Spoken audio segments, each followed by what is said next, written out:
So you've got this beautiful blank slate here, very bright white fence, and you want some trees and shrubs. And that's where you start with structure anyway. I think it would be great to have a tree here, a tree there, and a small tree in the corner, okay? And then I would essentially think about one shrub per panel almost. And I would just start with shrubs for now and the trees, but I wouldn't even do everything at once, right? So I would do incremental. Pick one area, like you're here on the patio, I would start here. I would do a shrub sort of in that area, blocking those units, and then a tree, and maybe that's it for this year. Maybe you put a tree on that side also, and like just the two trees and one shrub.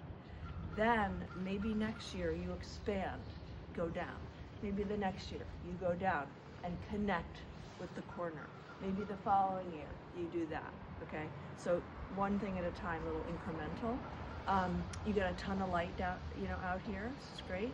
We talked about vegetables, raised beds. Maybe you start just with be a farmer right in the ground, with some fencing for the bunnies and the dog, and just see if you like it. Do a soil test first before you do that. So I think you have a lot of options for shrubs, which I'll get into in a second. And then for perennials, the ones that come back every year, you already have a nursery here. You've got some sedum, you've got some geranium, you've got some catmint. That's a great place to start. So you can divide that and move around. You can also add some other things. And then when you start in one area, then you divide and move along. Then you have the continuity, right, with the different things, places.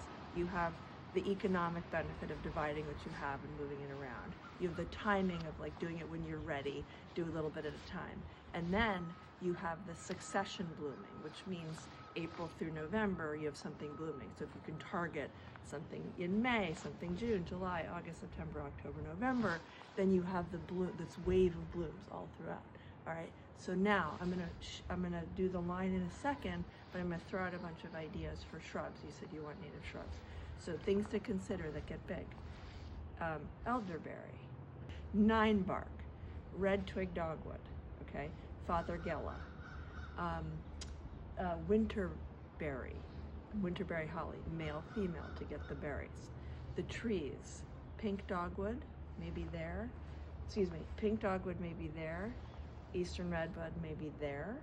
I love recommending those trees because they're so amazing. Witch hazel in the corner can handle some shade from that mimosa. And now I'm gonna walk the line. So you could do something significant here. You have a lot of space, 10 feet or so. Spice bush might also be nice, okay? So whatever order it is that you add things, forget about that for now. I'm just gonna do this. So eventually you can plant up this whole area too if you want, but for now it's just a shrub, the dogwood, okay? A shrub, right? And again, you're kind of you can come out like this, kind of go in a little bit. Give this plenty of space, like this. A shrub, come in,